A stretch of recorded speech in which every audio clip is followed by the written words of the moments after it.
जितने वीडियोज हो चुके हैं सारे देख लेना पीछे जाके, ठीक है। सबसे पहला सवाल करेंगे क्योंकि ये बिकने वाले नोट्स है जहाँ से बच्चे अच्छे से तैयारी करके एक अच्छा परसेंटेज स्कोर कर रहे हैं। तो अच्छे तरीके से अगर आप करते हो तो आप भी स्कोर करोगे। इनमें से कौन विद्युत क्षेत्र की तीव्रता का मात्रक है, ठीक है। तो तीव्रता का मात्रक पूछ रहा है, विद्युत क्षेत्र की तीव्रता का मात्रक होता है न्यूटन पर सेकंड इनवर्स। डी नंबर का ऑप्शन तुम्हारा सही है, डी नंबर का ऑप्शन तुम्हारा सही है। अगले सवाल के ऊपर हम लोग बात करेंगे जो कि दूसरा नंबर का सवाल है। दूसरा नंबर सवाल कह रहा है कि वायु के लिए पैरावैद्युत समर्थ होता है। वायु के लिए पूछ रहा है तो 3 × 10⁶ VM इनवर्स होता है।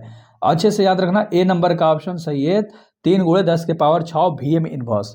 अच्छे से याद रख लेना लाडलो, क्योंकि ये सवाल बहुत इंपॉर्टेंट है, ठीक है।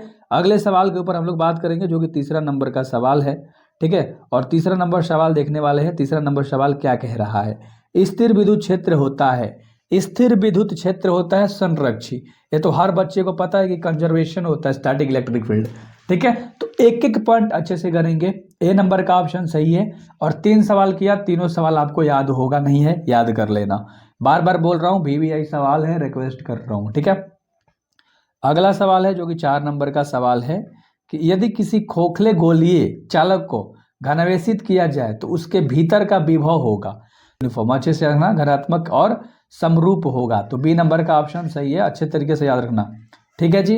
अच्छे से याद रहेगा क्या। चलो अगले सवाल के ऊपर बात करेंगे जो कि 5वें नंबर का सवाल है कि प्रति इकाई आवेश पर लगने वाला बल को हम कहते हैं, प्रति इकाई आवेश पर लगने वाले बल को हम लोग क्या कहते हैं, विद्युत क्षेत्र कहते हैं, इलेक्ट्रिक फील्ड कहते हैं। सी नंबर का ऑप्शन सही है, सी नंबर का ऑप्शन तुम्हारा सही है भाई, विद्युत क्षेत्र, विद्युत क्षेत्र, अच्छे से याद कर लेना। अगला सवाल है जो कि 6 नंबर का सवाल है कि विद्युत फ्लक्स का ऐसा ही मात्रक होता है। विद्युत फ्लक्स का पूछ रहा है तो वोल्ट मीटर होता है, हर व्यक्ति को यह पता होना चाहिए। सी नंबर का ऑप्शन तुम्हारा सही है भाई, सी नंबर वोल्ट मीटर, विद्युत फ्लक्स का ऐसा ही मात्रक। ये भी इंपॉर्टेंट है, हूबहू छपता है, ये सवाल हूबहू छपता है, हूबहू, ठीक है। अगला सवाल के ऊपर बात करेंगे जो कि 7 नंबर का सवाल है कि निम्नलिखित में किसका अस्तित्व संभव नहीं है, निम्नलिखित में किसका अस्तित्व संभव नहीं है भाई। देखो 1.6 × 10⁻⁻19, ठीक है। चलो तो ये अच्छे से याद रख लेना, अगले सवाल के ऊपर हम लोग बात करेंगे। अगला सवाल कह रहा है 8 नंबर, आवेश का ऐसा ही मात्रक होता है। आवेश का तो कूलाम्ब होता है भाई, हर व्यक्ति को पता है, डी नंबर का ऑप्शन सही है, डी नंबर का ऑप्शन सही है, अच्छे से याद रखना, है ना। ऐसा unit of charge is coulomb, ठीक है। आगे बढ़े, चलो अगला सवाल करेंगे जो कि 9 नंबर का सवाल है। 9 नंबर सवाल कह रहा है कि धात्विक चालकों का ताप बढ़ने पर उनका प्रतिरोध, धात्विक चालकों का ताप बढ़ने पर जब उसका प्रतिरोध होता है वो बढ़ता है, इंक्रीज होता है, बढ़ता है, बढ़ता है, ठीक है। अगला सवाल कह रहा है 10 नंबर, स्वस्थ मनुष्य के शरीर का विद्युत प्रतिरोध कितना होता है। स्वस्थ पूछ रहा है, बिल्कुल हेल्दी, तो 10,000। कुछ बच्चे इतना याद कर लेते हैं, नहीं भाई नहीं, पूरा स्वस्थ पूछ रहा है ना, यही ऑप्शन सही है तुम्हारा, 10,000। चलो अगला 11 नंबर सवाल है कि वोल्ट मीटर मापता है। वोल्ट मीटर क्या मापता है, वोल्ट मीटर विभवांतर को मापता है, विभवांतर पोटेंशियल डिफरेंस को मापता है। बी नंबर का ऑप्शन सही है, बी नंबर का ऑप्शन सही है। और अगला सवाल करेंगे जो कि 12 नंबर का सवाल है, कह रहा है कि विद्युत का सबसे अच्छा चालक निम्नलिखित में कौन है। विद्युत का सबसे अच्छा चालक वो है चांदी, विद्युत का पूछ रहा है तो वह सिल्वर। ए नंबर का ऑप्शन सही है, ए नंबर का ऑप्शन सही है। क्लियर है क्या, क्लियर है क्या, क्लियर है क्या। अगला सवाल, अगला सवाल 13 नंबर, कार्बन प्रतिरोध का कलर कोड में पीला रंग का मान, अब यहां ध्यान से देख लो, कार्बन प्रतिरोध का कलर कोड में पीला रंग का मान पूछ रहा है तो भाई पीला रंग का मान होता है 4। कितना होता है, 4। ए भी यही सवाल है, ए हूबहू पूछता है और इसे आपको क्या करना है, रट लेना है, ठीक है। चलो अगला सवाल करेंगे जो कि 14 नंबर का सवाल है। 14 नंबर कह रहा है कि धातु का पैरावैद्युतांक होता है, धातु पूछ रहा है ना, धातु का होता है इन्फिनिटी, है ना, अनंत, अच्छे से याद रख लेना।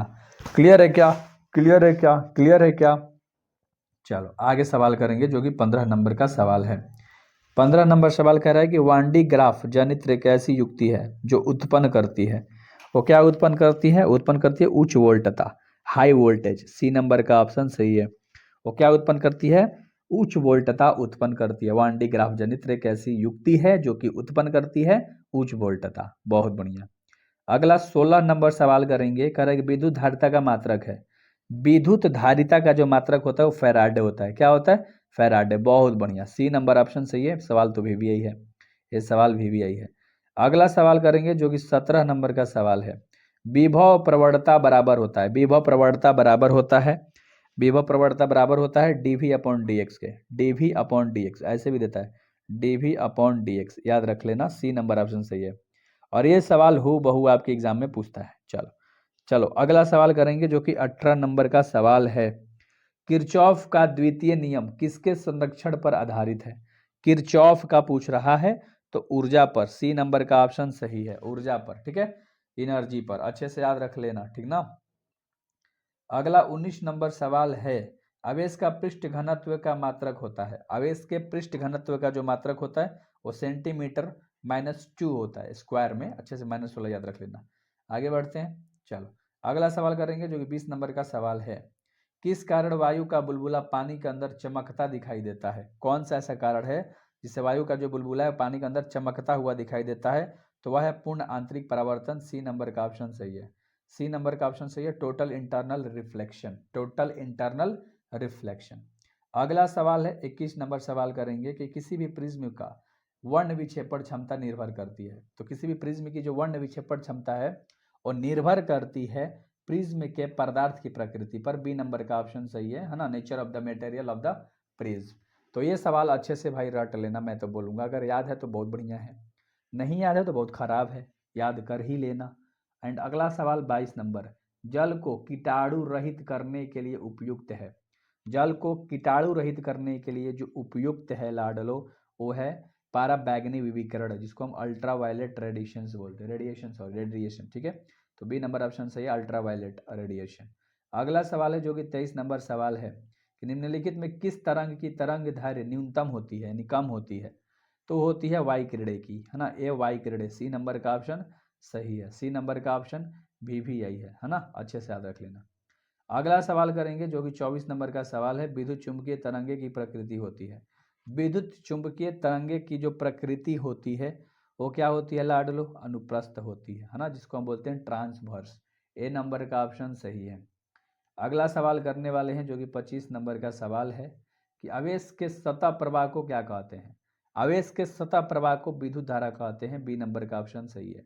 ये सवाल भाई रट लेना, ये सवाल भाई रट लेना, ठीक है ना, अच्छा सा इंपॉर्टेंट है, इंपॉर्टेंट है भाई, बहुत ज़्यादा इंपॉर्टेंट है। ठीक है, अगला सवाल करेंगे जो कि 26 नंबर सवाल है। द्वितीयक, है ना, तरंगिकाओं की अवधारणा दी थी, किसने दी थी? द्वितीयक तरंगिकाओं की। सवाल देख लो अच्छे तरीके से, वो दिया था हाइगेंस ने दिया था, है ना। सी नंबर का ऑप्शन तुम्हारा सही है और ये VVI सवाल है भाई, ये तो मानते हो ना तुम।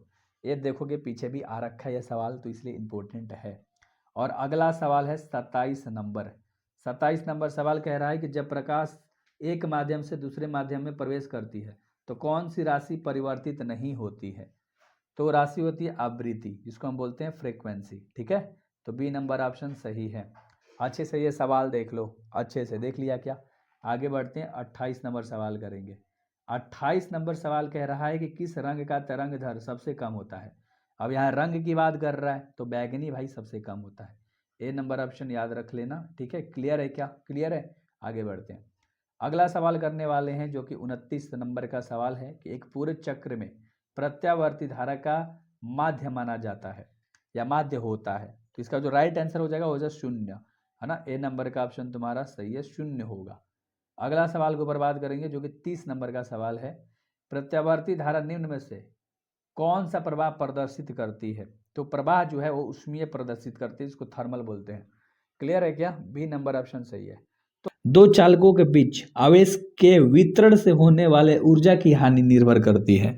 तो वे जो निर्भर करती है विभवांतर के वर्ग पर निर्भर करती है, square of potential difference, square of potential difference. अच्छे से याद हो गया होगा। बी नंबर का ऑप्शन पहला का सही होगा, बी नंबर का ऑप्शन पहला का सही होगा। अगला सवाल करेंगे जो कि दूसरा नंबर का सवाल है। और दूसरा नंबर सवाल क्या कह रहा है कि वायु के स्थान पर किसी पैरावैद्युत पदार्थ को रख देने से संधारित्र की जो धारिता होती है लाडलो वो बढ़ जाती है। अच्छे से याद रखना, इंक्रीज हो जाती है। वायु के स्थान पर किसी पैरावैद्युत पदार्थ को रख देने पर संधारित्र की जो धारिता होती है वो बढ़ जाती है। ए नंबर का ऑप्शन सही है, ए नंबर का ऑप्शन सही है। अगला सवाल करेंगे जो कि 3 नंबर का सवाल है। संधारित्र कितने प्रकार के होते हैं? संधारित्र जो होते हैं वो कितने प्रकार के होते हैं? वे 3 प्रकार के होते हैं। याद रखना, कैपेसिटर कितने प्रकार के होते हैं? 3 प्रकार के होते हैं। अच्छे से याद हो गया होगा। बी नंबर का ऑप्शन सही है। और ये सवाल VVI है और हु बहु पूछेगा, हु बहु पूछेगा। तो जैसा जो सवाल पूछेगा वे सारे के सारे बताऊंगा। सारे के सारे VVI है, पूछा जाने वाले सवाल हैं, तो अच्छे से करना, ठीक है। संधारित्र की जिस पट्टिका पर आवेश को संचित किया जाता है वो क्या कहा जाता है? उसे कहा जाता है संग्राहक पट्टिका, जिसको हम कलेक्टर प्लांट बोलते, प्लेट बोलते हैं। ए नंबर का ऑप्शन अच्छे से याद रखना, है ना, संग्राहक पट्टिका उसे बोलते हैं। तो ये सवाल VVI है, थोड़ा सा टेढ़ा है तो इसलिए VVI बन जाता है। अगला सवाल देख लो, ये सवाल थोड़ा सा आसान है, बट अगर आप किए होगे तब आप बता पाओगे। विद्युत विभव है, विद्युत विभव एक अदिश राशि होता है, स्केलर क्वांटिटी। तो बी नंबर ऑप्शन सही है। मैंने पहले ही बोला था कि ये सवाल इजी है, आसान है, ठीक है। चलो अगला सवाल जो कि 6 नंबर का सवाल है कि जब कोई वस्तु घनावेशित हो जाता है तो इसका द्रव्यमान क्या होता है? इसका द्रव्यमान घटता है, डिक्रीज होता है। जब कोई वस्तु को तो आप घनावेशित कर दोगे तो भाई घटेगा ही ना उसका द्रव्यमान, ऑफ कोर्स। अगला जो 7 नंबर का सवाल है, किसी गोलीय चालक की धारिता का मान समानुपाती होता है। इसका राइट आंसर क्या होगा लाडलो? See directly proportional to are होगा। अच्छे से याद रखना, ए नंबर का ऑप्शन सही है। ए नंबर का ऑप्शन सही है, को अच्छे से देख लो। फैरे के लिए निम्नलिखित में कौन मात्रक सही है? अब यहाँ मात्रक पूछ रहा है, कौन मात्रक सही है। अगर आपको ध्यान से अगर आप देख रहे हो कि कौन सा मात्रक सही है, तो ये भी सही है और ये भी सही है, तो दोनों याद कर लो। ऑप्शन ए एंड बी सही है, ठीक है। अच्छे से याद रखना। तो सी नंबर ऑप्शन हमने मारा टिक, क्योंकि ए और बी दोनों सही है। क्लियर है क्या? आगे बढ़े क्या? आपने देख लिया क्या? आगे बढ़े क्या? चलो अगला सवाल करेंगे जो कि 9 नंबर का सवाल है। कह रहा है कि वैसे पदार्थ जिससे होकर आवेश का प्रवाह आसानी से नहीं होता है उन्हें हम क्या कहते हैं? अब यहाँ आसानी से नहीं होता है उसे क्या कहते हैं? उसे हम विद्युत रोधी कहते हैं, है ना, जिसको हम इंसुलेटर बोलते हैं, विद्युत रोगी। अच्छे से याद रख लेना, ठीक है। क्लियर है क्या? क्लियर है क्या? क्लियर है क्या? चलो ठीक है, रोगी नहीं भाई, रोधी याद रख लेना, वरना कंफ्यूजन में पड़ जाओगे, दिक्कत हो जाएगी। आवेश के मूल गुण है, आवेश के मूल गुण होते हैं, देखो, आवेश संरक्षित होते हैं, बिल्कुल सही है भाई। आवेश योगात्मक होते हैं, बिल्कुल सही है भाई। आवेश का क्वांटीकरण होता है भाई, बिल्कुल सही है। तो डी नंबर आप मारोगे। आप क्या मारोगे? डी नंबर का मारोगे, है ना। चलो आगे ध्यान से देखना। दो चालकों के बीच आवेश के वितरण से होने वाली ऊर्जा की हानि निर्भर करती है। तो जो हानि है वो निर्भर करती है विभवांतर के वर्ग पर, square of potential difference. Clear है क्या? बी नंबर ऑप्शन अच्छे से याद रख लेना। आगे बढ़ें, आगे बढ़ें। चलो अगला सवाल करेंगे, बहुत कम समय में करेंगे, टेंशन मत लो, ठीक है। किसी चालक का विशिष्ट प्रतिरोध बढ़ता है, किसी चालक का विशिष्ट प्रतिरोध बढ़ता है तापमान बढ़ने से, ठीक है, तो बाई इंक्रीजिंग टेम्परेचर। तो ये अच्छे से याद रख लेना भाई, ये नंबर ऑप्शन इसका सही हो जाएगा। अगला सवाल करेंगे जो कि 13 नंबर का सवाल है कि विद्युत लेपन में व्यवहार आने वाली धारा होती है। तो विद्युत लेपन में भाई व्यवहार आने वाली जो धारा होती है वो DC होती है ना। आसान सी चीजें है ना, आप लोग देखते हो ना, बैटरी उटी फोड़ के लिपा जाता है। चलो कह रहा है कि यहाँ तप्त तार एमीटर मापता है प्रत्यावर्ती धारा का, क्या मापता है भाई? प्रत्यावर्ती धारा का मूल औसत वर्ग मापता है ना। तो अच्छे से याद रख लेना। इंग्लिश में आपको दिखा देता हूँ भाई, इंग्लिश में होगा रूट मैप स्क्वायर करंट, देख लिया ना। 15 नंबर सवाल करेंगे, वह धारा जिसके मान और दिशा समय के साथ आवर्त रूप में बदलते रहते हैं उन्हें क्या कहते हैं, या उन्हें क्या कहा जाता है? तो उन्हें कहा जाता है प्रत्यावर्ती धारा, अल्टरनेटिंग करंट कहा जाता है। ए नंबर ऑप्शन सही है। ए नंबर ऑप्शन सही है। ये सवाल देख लेना, हूबहू पूछेगा, और ये VVI सवाल है, बहुत VVI सवाल है। अगला सवाल कह रहा है 16 नंबर कि गैल्वेनोमीटर की कुंडली में फेरों की संख्या बढ़ने पर उसकी धारा सुग्राहिता जो होती है वो क्या होती है? तो उसकी धारा सुग्राहिता जो होती है वो बढ़ जाती है। क्या होती है? बढ़ जाती है। नहीं भाई, ए नंबर का ऑप्शन सही है, इंक्रीज होती है। अच्छे से याद रखना, ए नंबर का ऑप्शन सही है। अगला सवाल करेंगे जो कि 17 नंबर का सवाल है, ध्यान से देखना। चल कुंडली गैल्वेनोमीटर में प्राप्त धारा का मान समानुपाती होता है। तो जो समानुपाती होता है इसके विक्षेप के, है ना, डिफ्लेक्शन। ए नंबर का ऑप्शन सही है, ए नंबर का ऑप्शन सही है। क्लियर है क्या? आगे बढ़ जाएं, आगे बढ़ते हैं। 18 नंबर सवाल देख लो, पृथ्वी की चुंबकीय क्षेत्र लगभग कितना है? पृथ्वी का पूछ रहा है तो 1 गॉस, लगभग में पूछ रहा है तो 1 गॉस याद रख लेना। ए नंबर ऑप्शन अच्छे से याद रख लेना, ए नंबर ऑप्शन अच्छे से याद रख लेना। अगला सवाल करेंगे 19 नंबर, किरचॉफ का द्वितीय नियम, किरचॉफ का जो द्वितीय नियम है वो ऊर्जा संरक्षण नियम, है ना, अच्छे से याद रहेगा क्या, बी नंबर ऑप्शन सही है। एनर्जी कन्वर्सेशन लॉ, है ना, कंजर्वेशन लॉ, क्लियर है। बी भी यही सवाल है भाई, ये बी भी यही सवाल है। चलो आगे बढ़ते हैं। अगला 20 नंबर सवाल आपका कह रहा है कि विद्युतीय परिपथ के लिए किसी बिंदु पर सभी धाराओं का बीजगणितीय योग जो होता है वो क्या होता है, वो होता है शून्य होता है, जीरो होता है। इसमें सी नंबर का ऑप्शन याद रख लेना, शून्य होता है, जीरो होता है, ठीक है। अगला 21 नंबर सवाल है कि विद्युत परिपथ की शक्ति होती है, विद्युत परिपथ की शक्ति भी स्क्वायर अपॉन आर होती है, भी स्क्वायर अपॉन आर होती है। सी नंबर ऑप्शन सही है, सी नंबर ऑप्शन सही है भाई, सी नंबर ऑप्शन सही है। अगला सवाल करेंगे 22 नंबर, एमीटर घंटा मात्रक है आवेश का, चार्ज का, बी नंबर ऑप्शन सही है। अगला सवाल कर लेंगे 23 नंबर सवाल कह रहा है कि सममितीय अणु के द्वितीय आगूढ़ होते हैं, है ना, सममितीय अणु के द्वितीय आगूढ़ होते हैं, वे होते हैं शून्य, जीरो होते हैं, क्लियर है क्या, ए नंबर ऑप्शन याद रख लेना, वो ए नंबर ऑप्शन जीरो होते हैं। अगला सवाल करेंगे 24 नंबर, निर्वात का पैरावैद्युत समर्थ होता है, तो हो जाएगा अनंत, इन्फिनिटी, क्लियर है क्या, बी नंबर ऑप्शन याद रख लेना। बहुत मैं जल्दी करा देता हूँ यार, आपको बस याद करने से मतलब होना चाहिए।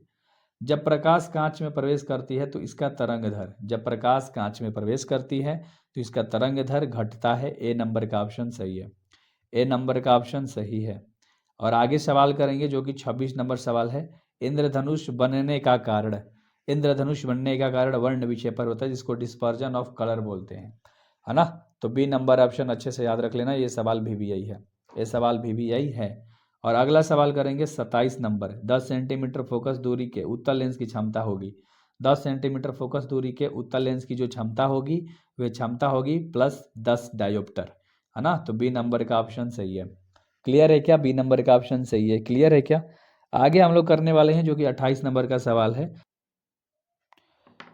तो इस सवाल को ध्यान से देखना, निम्नलिखित में कौन, है ना, ये अल्फा है भाई, अल्फा कण के लिए सही है, ये बीटा होता है और ये गामा होता है, याद रहेगा ना। चलो अल्फा बीटा गामा, तो ये अल्फा पूछ रहा है, इसका जो राइट आंसर हो जाएगा वो हो जाएगा हीलियम नाभिक, ठीक है, सी नंबर ऑप्शन सही हो जाएगा, हीलियम नाभिक। और अगला सवाल करेंगे 29 नंबर, निम्नलिखित में किसके लिए किसे विभाजित नहीं किया जा सकता है, विभाजित यानी बांटा नहीं जा सकता है, पूछ रहा है फोटोन को, ठीक है, डी नंबर ऑप्शन याद रख लेना, आसान सा सवाल था। एंड अगला सवाल जो कि लास्ट है, रेडियो सक्रियता की इकाई होती है वो होती है क्यूरी, ठीक है, जिसको इंग्लिश में म्यू बोलते हैं, डी नंबर का ऑप्शन सही है। आगे भाई साहब अच्छे से कर लेना याद, क्योंकि आगे आने वाले हैं वीडियोस खतरनाक खतरनाक,